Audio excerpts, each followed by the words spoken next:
aluno, nós vamos começar agora a resolução das questões do Enem do ano de 2022, da disciplina de Geografia.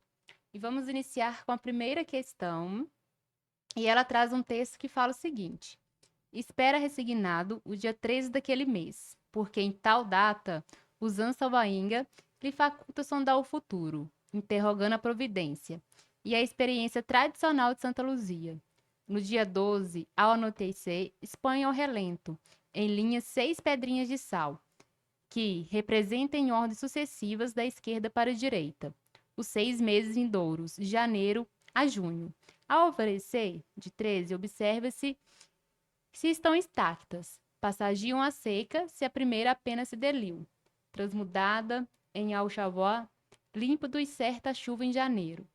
Se a segunda em fevereiro, se a maioria ou todas, é inevitável inverno bem vazejo. Essa experiência é belíssima. No experimento descrito, a relação com a paisagem e com a religiosidade permite que o sertanejo seja a feita devoção ao aceitar destinos sacralizados, acostumados à pobreza ao admitir a casas naturais, habituados ao solo ao conhecer terrenos cultiváveis, íntimo à caatinga ao interpretar condições ambientais, próximo à vegetação a identificar espécies arbustivas. Observem, gente, que essa questão, ela traz alguns elementos-chave para a gente. Primeira coisa, olha só, está falando sobre uma crença religiosa, né? Que no dia 13, eles usam esse dia que é o dia de Santa Luzia, para ver se vai ter chuva, os períodos de seca, né? Então, ele usa ali de uma experiência de vivência mesmo dele no dia a dia. E aí, só que nós podemos observar que ao falar dessa vivência, ele consegue fazer essa observação, essa experiência, a partir do quê? Podemos apontar aqui a letra D. Por que a letra D? Porque para apontar essa vivência, ele precisa ser íntimo à caatinga, né? E uma pessoa que é íntima à caatinga, que é íntimo com o seu lugar, ele consegue interpretar as condições ambientais a partir da observação. Então, nós podemos observar aí, né, como resposta correta, a letra D. Observem, gente, que a letra A, ela fala o seguinte: a feita devoção ao aceitar destinos sacralizados, não fala nada sobre isso, né, aqui no texto, não traz nenhuma observação sobre isso. Acostumada à pobreza a admitir acasos naturais, também não traz nada sobre isso, né? E habituada ao solo, ao conhecer terrenos cultiváveis. Não, de fato, ele é habituado ao solo, mas o texto não traz sobre essas questões, né? O texto está trazendo aí sobre a questão da questão da vivência dele no seu lugar. Então, resposta certa, a letra D. E aí, continuando, a nossa próxima questão traz uma figura que está mostrando a porcentagem da evapotranspiração e a porcentagem do escoamento superficial e da infiltração, né, e da percolação profunda. Gente, observem que a imagem mostra o seguinte.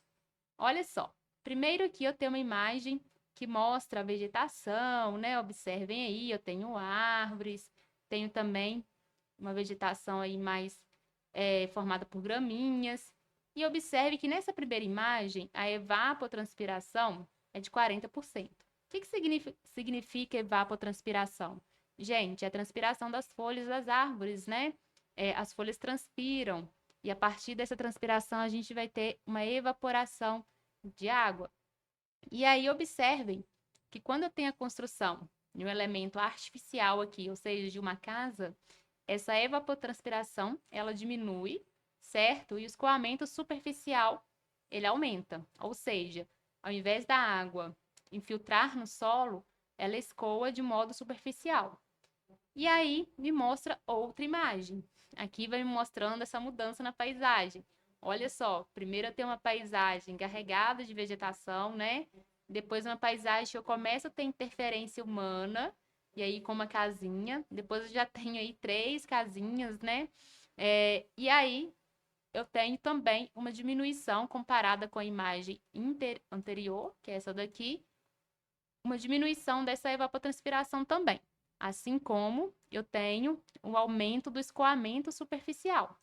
E observem, gente, que juntamente nesse aumento do escoamento superficial, eu tenho a diminuição da infiltração, certo?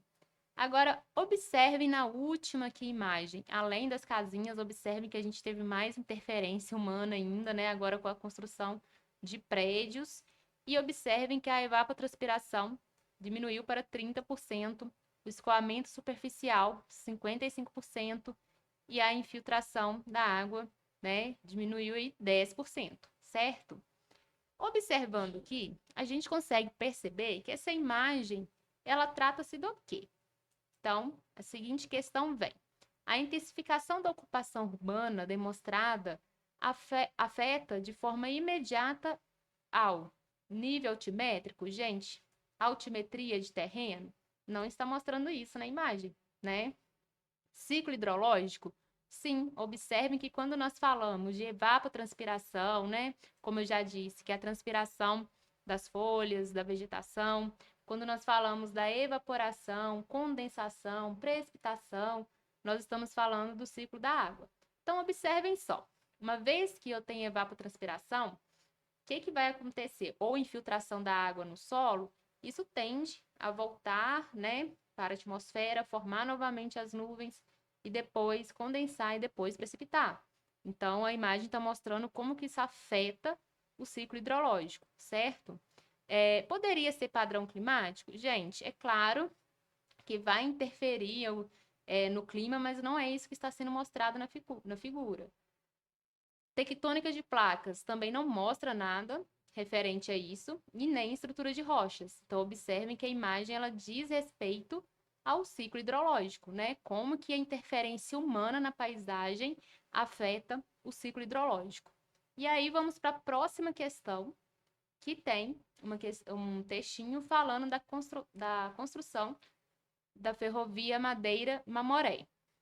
E aí o texto fala assim: na construção da ferrovia Madeira-Mamoré, o que dizer dos doentes eternos moribundos a vagar entre os delírios febris, doses de quinino e corredores da morte?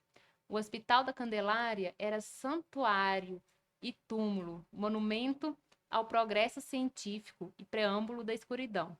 Foi ali, com suas instalações moderníssimas, que os médicos e sanitaristas dirigiram seu combate aos males tropicais. A maioria das vítimas, contudo, permaneceriam na sombra da margem do palco, cobaias sem consolo, credores sem nome, de uma sociedade que não lhes considera tempo algum para ser decifrada. No texto, há uma crítica ao modo de ocupação do espaço amazônico pautada na discrepância entre engenharia ambiental e equilíbrio da fauna. Gente, observem que o texto não fala nada sobre fauna, está falando aqui o quê? Sobre pessoas, né? Incoerência entre maquinário estrangeiro e controle da floresta, também não traz nada falando sobre maquinário aí nessa questão. Incompatibilidade entre investimento estatal e proteção aos nativos, também não está falando isso, né? Competição entre farmacologia internacional e produtos de fitoterapia, hora nenhuma trata sobre esse assunto aqui no texto, mas observe que aqui a alternativa E está falando o seguinte, né? O que o texto critica aqui sobre a ocupação do espaço amazônico? Contradição entre o desenvolvimento nacional, ou seja, quando a gente fala contradição do desenvolvimento nacional, está falando aqui da construção de uma ferrovia que naquela época ela demonstrava aí o desenvolvimento do território brasileiro. Isso lá no início do século XX, quando aconteceu a construção da ferrovia Madeira-Mamoré. Mas ao mesmo tempo em que acontecia o desenvolvimento aí do território brasileiro, o texto mostra de modo explícito a falta de respeito aos trabalhadores, né? Então, tem uma contradição entre o desenvolvimento nacional e respeito aos trabalhadores que estavam aí na construção dessa ferrovia. Gente, quais elementos mostram para a gente essa falta de respeito aos trabalhadores, né? Ó, fala sem nome, sem consolo, as maiores vítimas. Então, observe aí as palavras-chave, né? Que vai levar aí a resposta correta, que é a letra E. E aí, nós vamos para uma nova questão que vai falar o seguinte: uma nova economia surgiu em escala global no último quartel do século XX. Chama-a de informacional, global e em rede para identificar suas características fundamentais e diferenciadas e enfatizar sua interligação.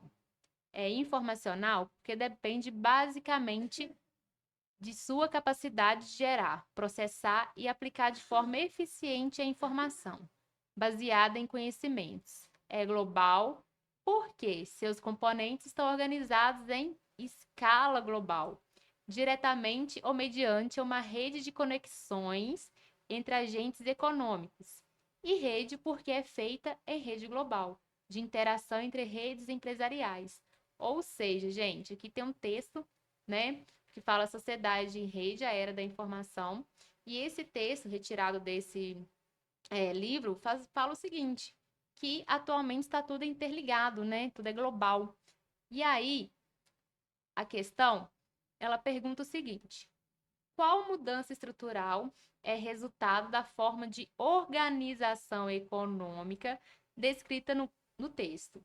Gente, observe que o texto ele fala, né, em vários momentos aí, a questão da produção hoje ela ser global, né, das empresas elas estarem organizadas em rede. E aí, se as empresas estão organizadas em redes, nós podemos falar que a fabricação em série, gente, a fabricação em série, vamos lembrar aí, ela é uma característica do Fordismo que surgiu no período lá da Segunda Revolução Industrial e no texto não traz nada sobre isso, né? Ampliação de estoques também não fala nada sobre estoque desse modelo de produção aí no texto. Fragilização dos cartéis também não, né? Padronização de mercadorias? Muito menos, gente. Observe só, quando a gente fala padronização de mercadorias, além do texto não está trazendo nada sobre isso, também não faz sentido nenhum, né? Desterritorialização da produção? Sim. Por que essa questão, gente? Quando a gente fala desterritorialização, nós estamos falando, né, da ida de empresas, de indústrias, da organização dessas indústrias em redes em diferentes lugares. Então, atualmente, qualquer empresa ela se torna global. Ela está distribuída em diferentes países. Então, por isso que nós podemos apontar aí a alternativa E. E aí, partindo para uma próxima questão, nós temos aí, né, o seguinte texto. Olhar o Brasil e não ver o sertão é como negar o queijo com a faca na mão. Esse gigante em movimento, movido a tijolo e cimento. Precisa de arroz com feijão, que tenha comida na mesa, que agradeça sempre a grandeza.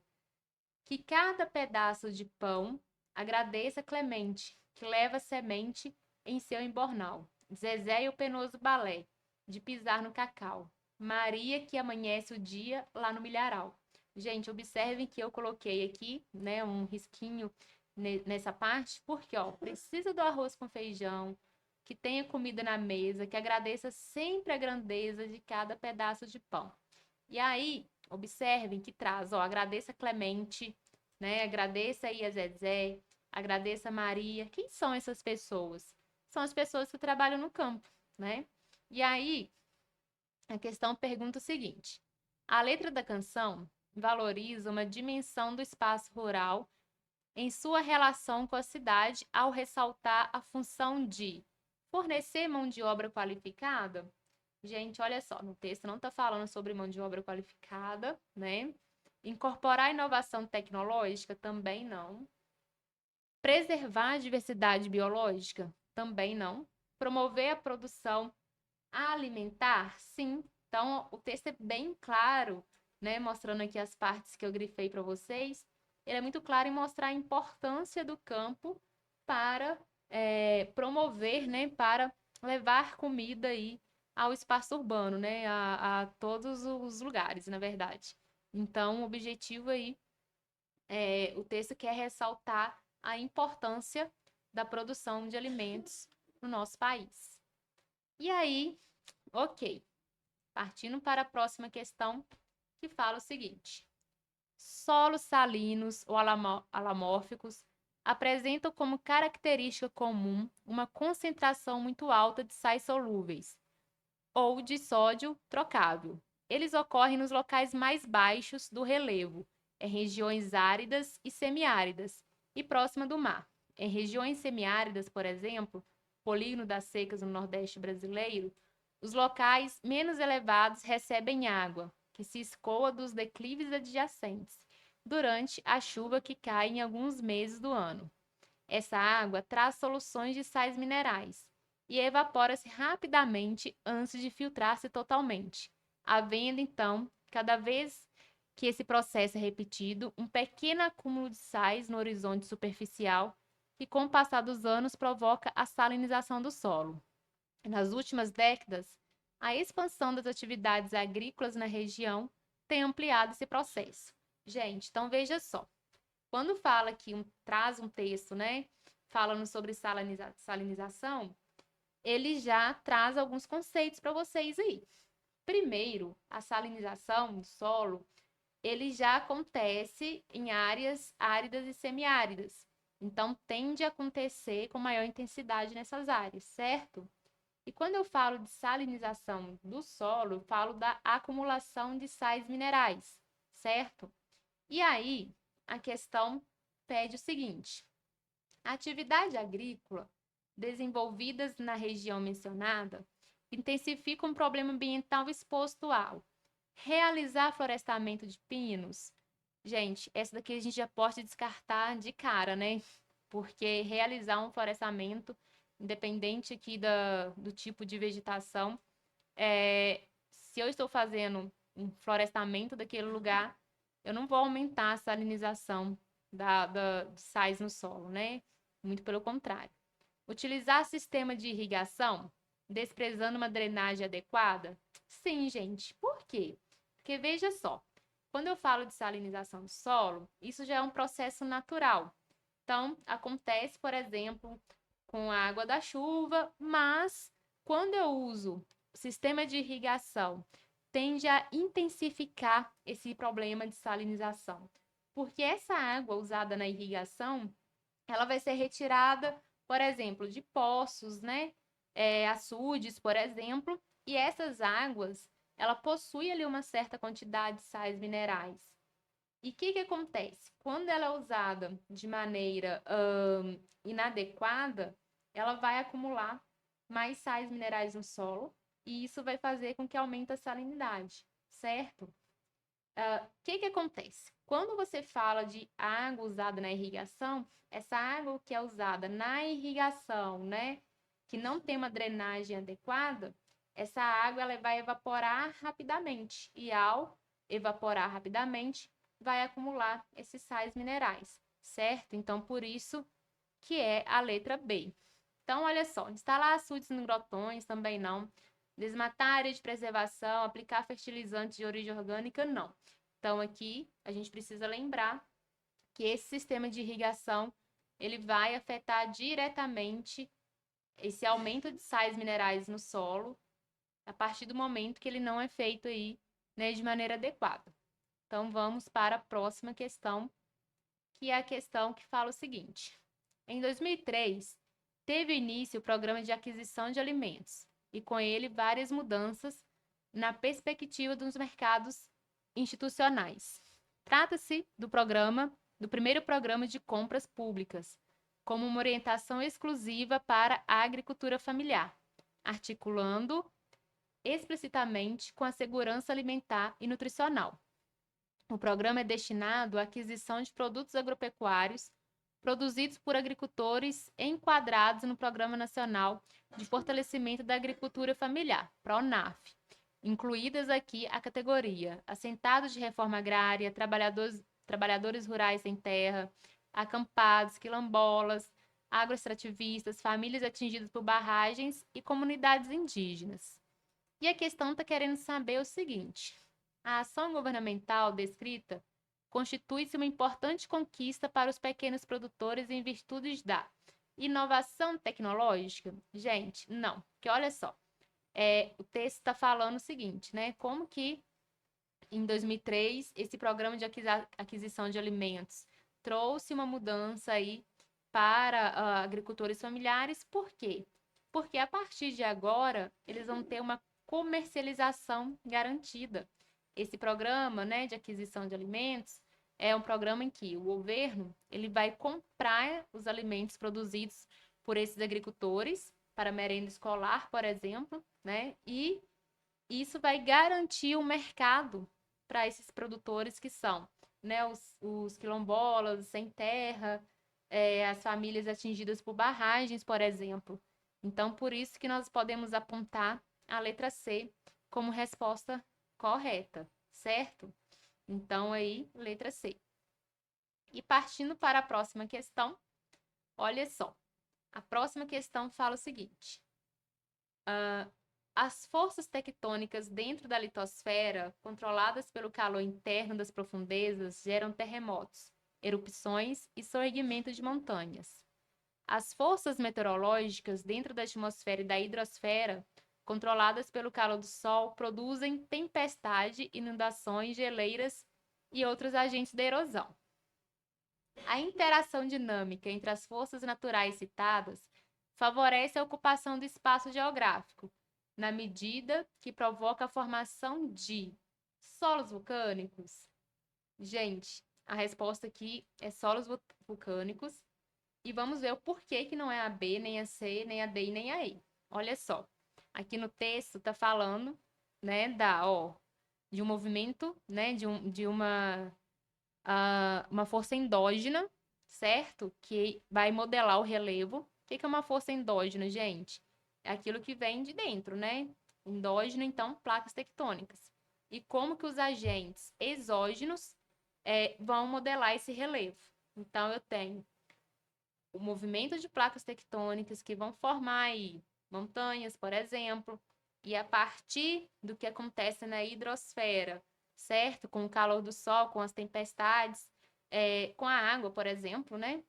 Resumindo, nós vamos ter um processo de erosão.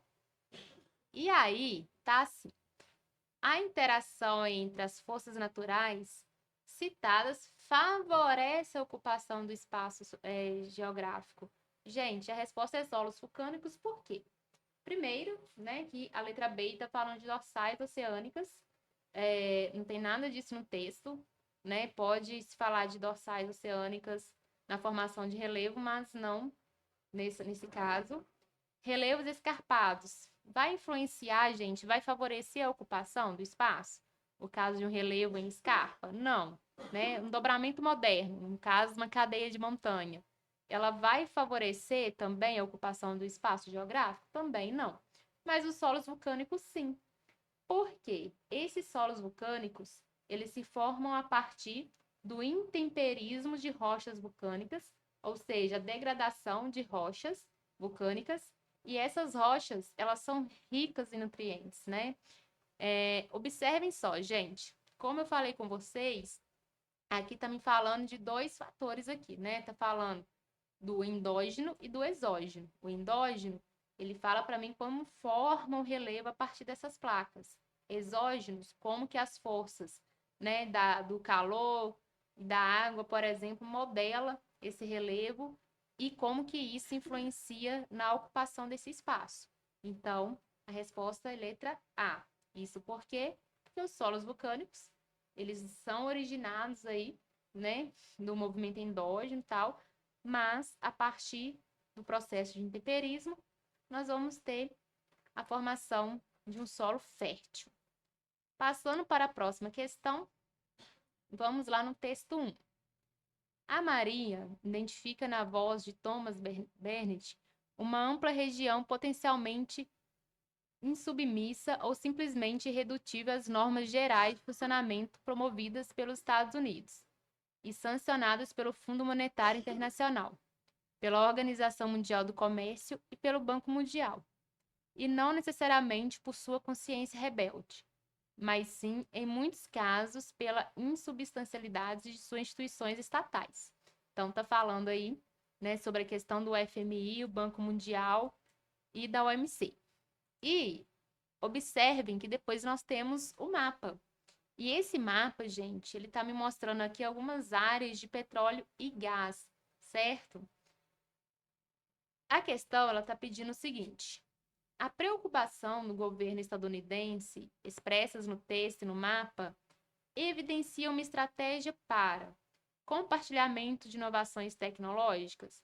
Gente, primeiro, o mapa não está mostrando nada aí de tecnologia em si, né? Está mostrando, primeiro, alta densidade de variedade geoplásmica, e aí tem o petróleo e gás, né? E, enfim, está mostrando um mapa aí com áreas estratégicas, que são áreas de recursos energéticos. E no texto está falando também, né, sobre a influência dos Estados Unidos no FMI, no OMC e no Banco Mundial.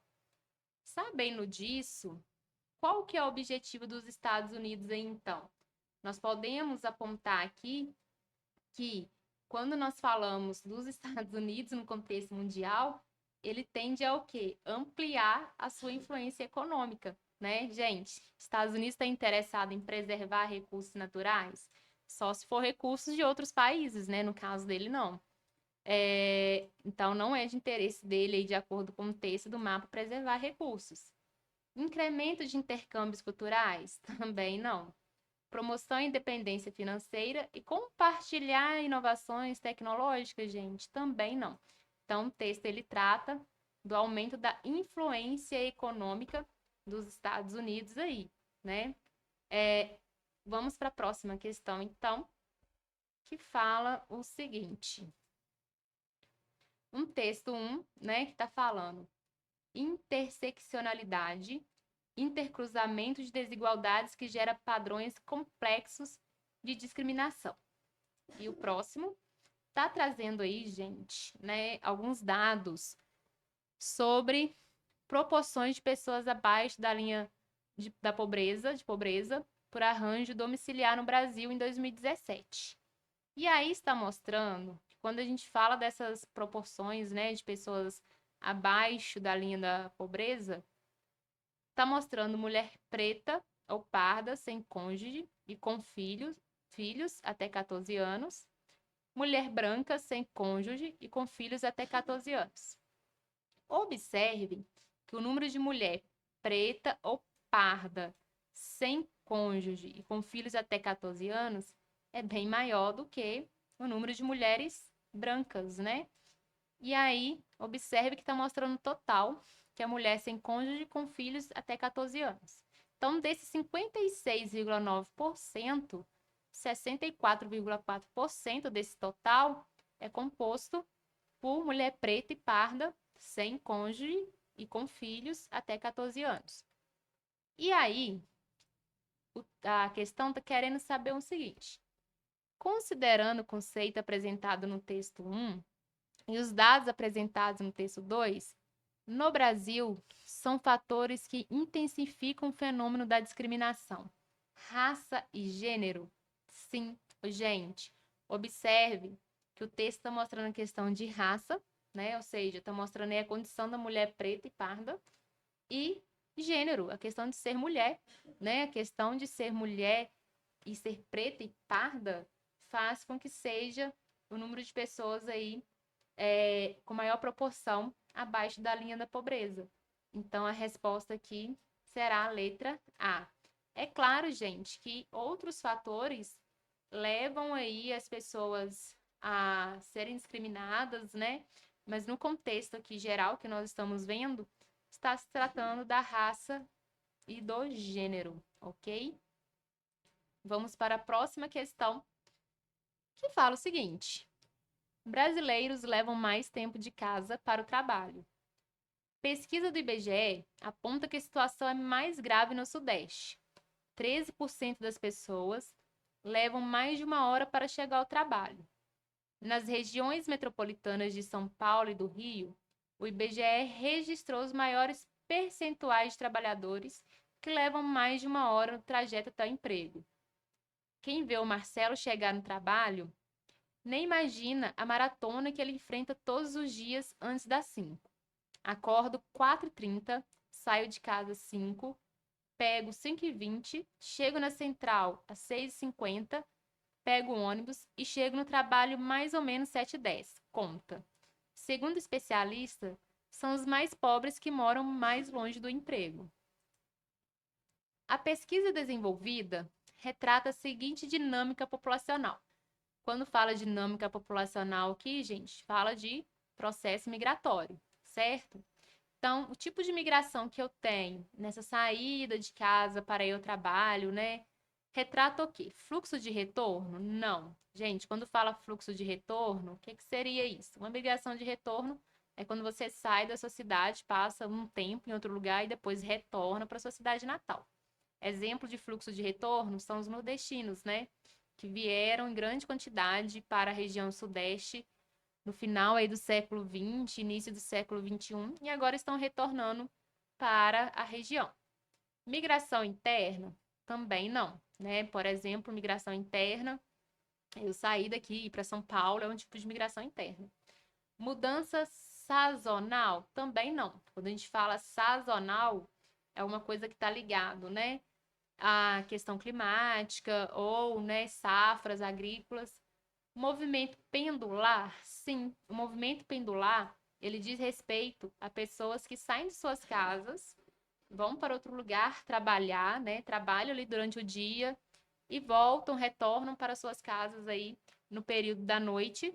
E a sua casa, né, a sua cidade onde ele mora, torna-se uma cidade dormitório, porque ele passa tanto tempo se deslocando para o trabalho, né? E depois de um dia todo de trabalho, tem mais o tempo de retorno para sua casa, que ele passa menos tempo aí na sua moradia. Então, fala-se de um movimento pendular, certo? Deslocamento forçado, não. Deslocamento forçado, nós estamos falando aí de refugiados, por exemplo, que saem por motivo de guerras ou perseguições religiosas, por exemplo. E aí, a próxima questão, gente, está mostrando radiação solar global horizontal média anual. Então, está mostrando aí, né, os lugares aí com maior radiação solar durante o ano. E aí, a questão ela traz o seguinte: uma característica regional que justifica o maior potencial anual médio para aproveitamento da energia solar é a reduzida, ou seja, né, o que aqui que vai aumentar o potencial para a gente aproveitar essa energia solar que nós temos aqui no nosso país, né? Sabendo que nós estamos aí numa zona intertropical, então a gente recebe, sim, uma grande quantidade de raios solares, né, durante o ano. Declividade do relevo. Gente, a declividade do relevo, ela não vai influenciar, né, na quantidade de energia solar que a gente recebe. Extensão longitudinal, gente, ou seja, extensão leste-oeste aí, do local? Não. Nebulosidade atmosférica? Sim. Por que sim? Gente, olha só. Quanto menor a nebulosidade, né, na atmosférica, maior vai ser o quê? O potencial de aproveitamento dessa energia. Se eu tiver maior nebulosidade, eu não vou conseguir aproveitar tanto a energia solar, né, esses raios solares. Agora, irregularidade pluviométrica não.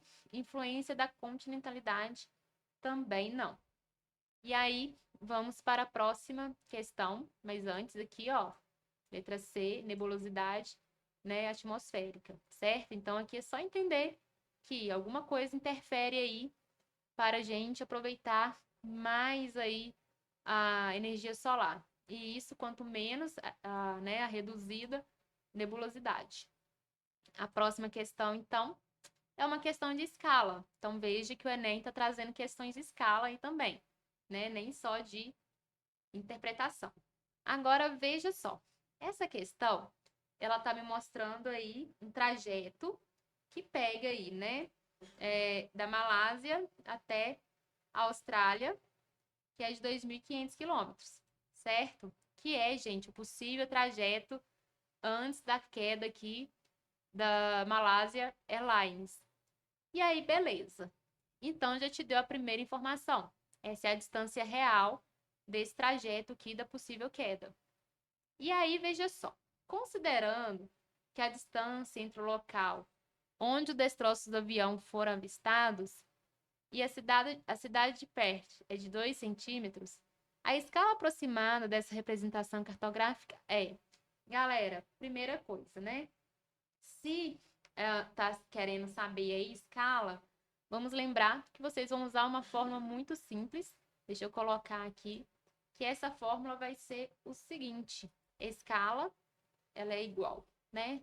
Tamanho real sobre tamanho na representação, certo?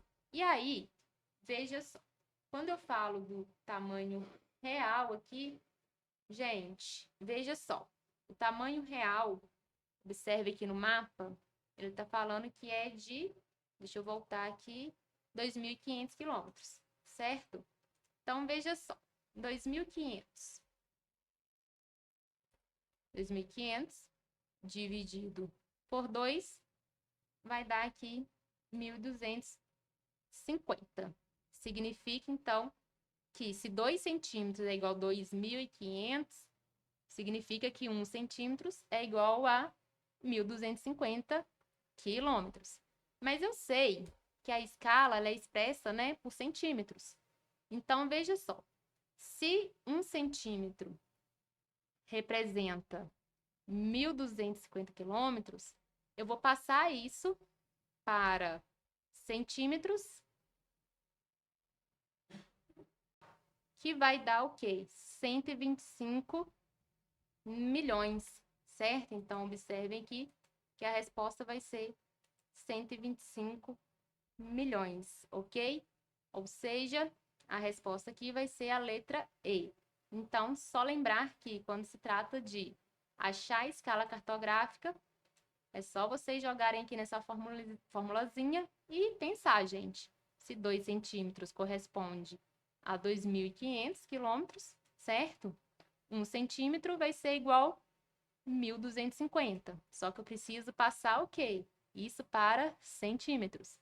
Passando para centímetros, eu vou ter 125 milhões. Então, minha escala vai ser 1 para 125 milhões. Significa que a cada 1 centímetro no mapa, eu tenho 125 milhões de centímetros na realidade, certo? Ou seja, 1.250 quilômetros, correto? E aí, vamos para a próxima questão, que está mostrando o mapa sobre rochas ígneas da Amazônia Legal. E aí está me mostrando, né, a quantidade de rochas ígneas, a parte da Amazônia Legal. E aí, veja só, a questão, ela mostra o seguinte. O mapa especializa um recurso natural com alto potencial para a ocorrência de, ou seja, essas rochas ígneas, lembrando que rochas ígneas são as rochas magmáticas, né? Elas vão favorecer o quê, gente? A ocorrência de quê? Abalos sísmicos periódicos? Não. Jazidas de minerais metálicos? Sim. Como assim jazidas de minerais metálicos? Galera, hoje, né, aí na região da Amazônia Legal, nós temos um grande número de recursos minerais, como, por exemplo, minério de ferro, como, por exemplo, o ouro. E aí, quando eu falo dessa grande quantidade de recursos minerais, vamos lembrar que no Pará, por exemplo, inclusive no mapa mostra uma área aí do Pará, deixa eu voltar aqui, nós temos aí a província de Carajás, né, que é uma área rica em recursos minerais, e quando eu falo desses recursos, vamos lembrar que são recursos minerais metálicos, como eu dei exemplo, o minério de ferro, certo? E aí, reserva de combustíveis fósseis. Gente, como está mostrando rochas ígneas aqui, não são as rochas ígneas, né, perdão, que estão ligadas a combustíveis fósseis.